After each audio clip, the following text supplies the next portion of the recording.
जिल्ह्यातील शिरूर कासार येथील रहिवासी आमिर सय्यद यांनी भारतीय सैन्य दलात तब्बल 24 वर्ष सेवा बजावून निवृत्ती घेतली आहे। त्यांच्या या उल्लेखनीय सेवेला मानाचा मुजरा देण्यासाठी ग्रामस्थांनी एक अनोखा आणि भव्य सोहळा आयोजित केला होता। गावातील तरुणांना सैन्य दलात भरती होण्यासाठी प्रेरणा मिळावी या उद्देशाने सय्यद यांना घोड्यावर बसवून शहरातून मिरवणूक काढण्यात आली। देशभक्तीपर गाण्यांच्या तालावर सजवलेले घोडे अक्षरशः नृत्य करत सलामी देत होते, ज्यामुळे वातावरण आणखीनच देशभक्तीनं भारावून गेलं। या अनोख्या सोहळ्याला संपूर्ण गाव उपस्थित होतं। नागरिकांनी उत्स्फूर्त प्रतिसाद देत सय्यद यांच्या कार्याचा गौरव केला।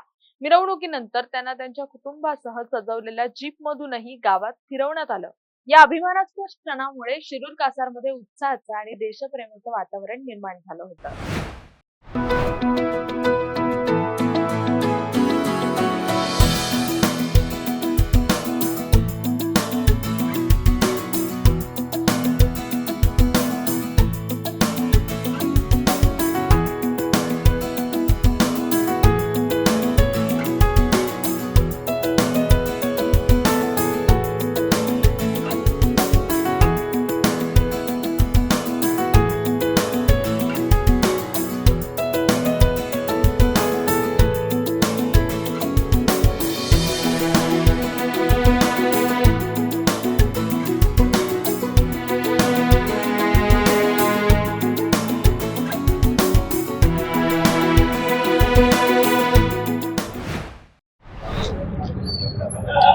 काय सांगाल, कशा पद्धतीची संकल्पना होती, एवढ्या मोठ्या उत्साहामध्ये तुम्ही मिरवणूक काढताय?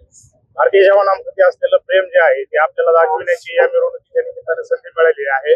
आणि भविष्यामध्ये या ठिकाणी या मिरवणुकीमधील जे काही आपले तरुण बांधव आहेत त्यांनी प्रेरणा घेऊन त्या ठिकाणी मोठ्या प्रमाणावरती देश सेवेमध्ये सहभागी झालं पाहिजे, लष्करी सेवेमध्ये सहभागी होऊन देशाची सेवा केली पाहिजे, एवढाच या मिरवणूक काढण्याच्या पाठीमागचा उद्देश आहे।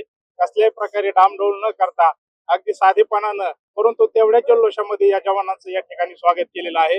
यापूर्वी देखील या शहरानं प्रकाश खारोडे यांचं अशाच पद्धतीचं भव्य स्वागत केलं आणि भविष्यात देखील जे काही जवान या तालुक्यामधून देश सेवेमध्ये जातील त्यांचंही अशाच पद्धतीनं स्वागत होईल ही या ठिकाणी सर्व शहरवासियांच्या वतीनं मी या ठिकाणी अपेक्षा व्यक्त करतो।